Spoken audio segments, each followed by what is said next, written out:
안녕하십니까. 미주중앙일보의 주간 뉴스레터 똑개비 뉴스 265호입니다. 똑개비 뉴스는 LA 시간으로 매주 목요일 오전 7시 독자들에게 이메일로 발송됩니다. 또 팟캐스트 팟빵과 유튜브 채널에서도 미주중앙일보를 검색하면 똑같은 내용을 청취할 수 있습니다. 혹시 캘리포니아에도 화산이 있다는 사실 알고 계십니까? 10개 정도의 산이 화산으로 꼽히는데요.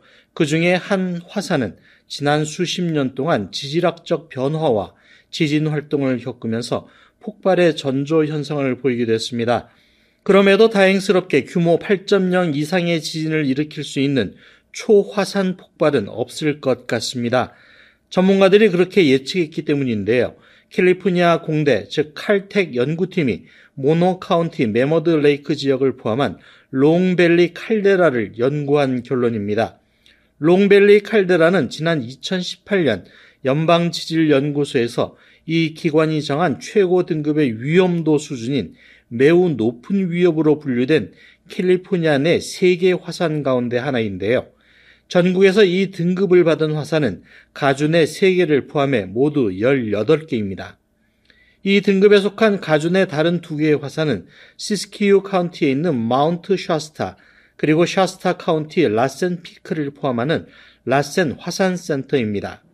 위협에 대한 평가 기준은 화산이 폭발할 가능성이나 가장 활동적인 상태에 대한 등수로 정하지 않고 오히려 화산의 잠재적 위협과 거기에 노출된 인구, 건물과 가옥 수 등을 종합해 산출했다고 합니다. 이들의 연구 결과는 지난 10월 중순 발간된 사이언스 어드밴시스 저널에 공개됐는데요.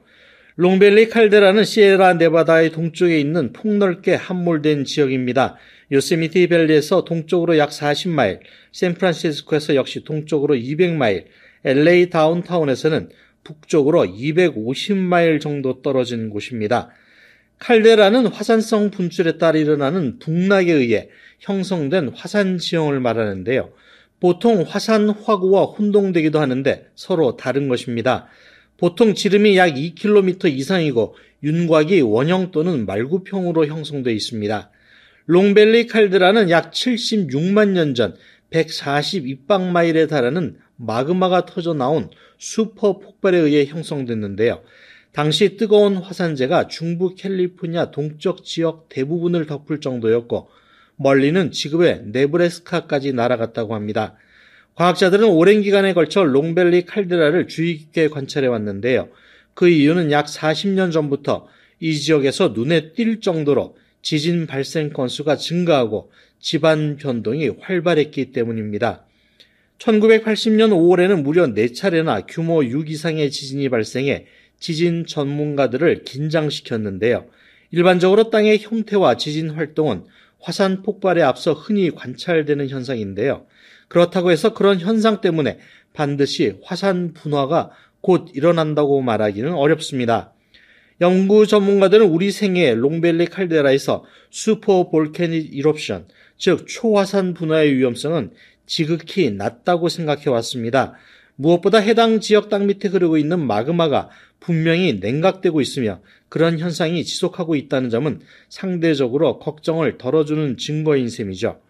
그럼에도 최근의 지질 현상은 과학자들에게 중요한 질문을 던져줍니다.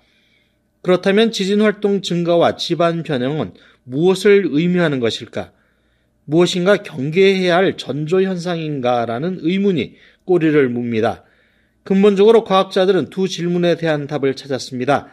지하 저수지에 연결된 부분에 결합하고 분출할 만큼 충분한 마그마가 있느냐, 아니면 마그마가 식으면서 결정체로 굳어지고 딱딱해지는 과정에서 마그마가 아닌 다른 종류의 액체가 지표면을 뚫고 나오고 이것이 지진을 유발할 가능성에 대해 더 확실한 설명을 할 수 있는지였는데요.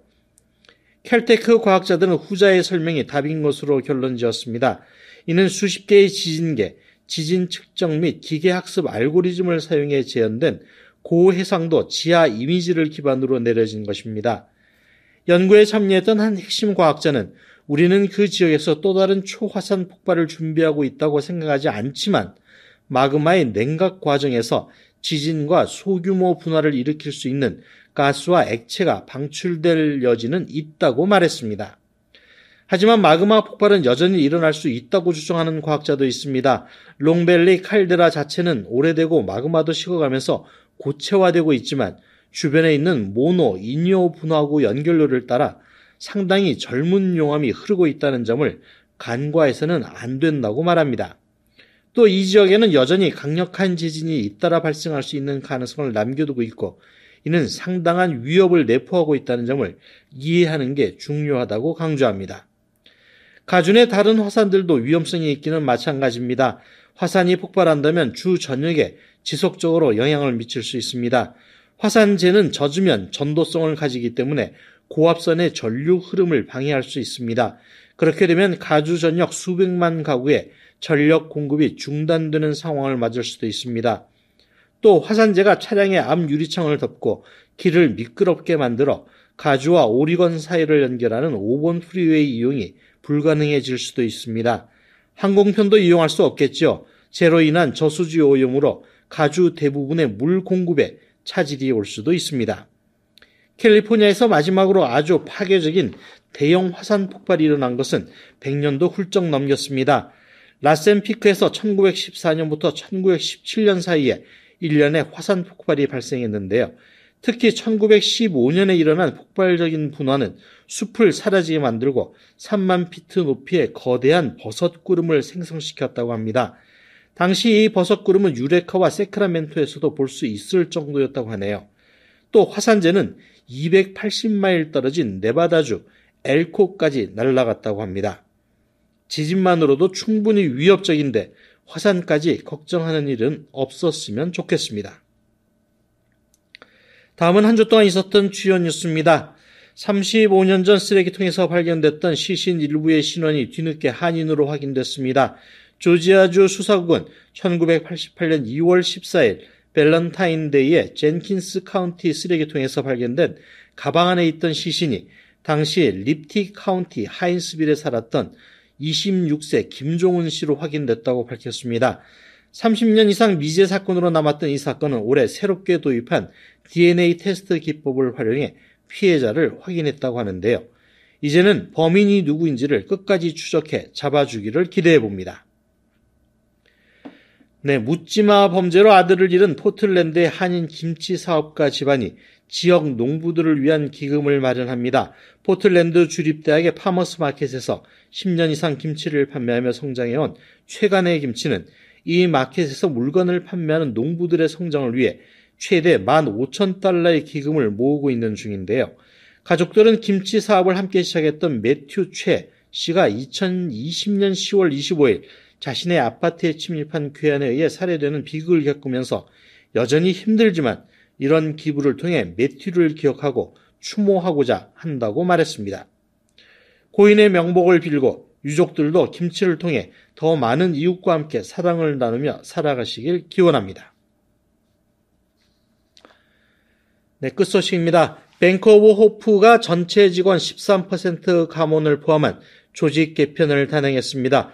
은행 측은 지난 23일 기자회견을 통해 기존 서부와 동부 등 지역으로 나눠진 운영체제에서 벗어나 상품 및 비즈니스를 기반으로 구성한 4개 주요 부문으로 영업구조를 개편했다고 밝혔습니다. 은행 측은 이날 일부 지점의 폐점 계획도 알렸는데요. 소규모이거나 가까운 위치에 중복된 지점 9개 점의 문을 닫을 계획이라고 전했습니다. 지점 폐쇄는 감독국의 승인이 필요해 고객에게 최소 60일 전에는 알려야 합니다. 한인 경제도 한동안 추운 겨울을 보내야 할 것 같습니다. 도깨비 265호는 여기까지입니다. 10월도 마지막 주를 맞았습니다. 남은 며칠이라도 그 속에서 누군가를 위해 아니면 나 자신을 위해 10월의 어느 멋진 날을 계획해 보는 것은 어떨까요? 함께 해주셔서 고맙습니다.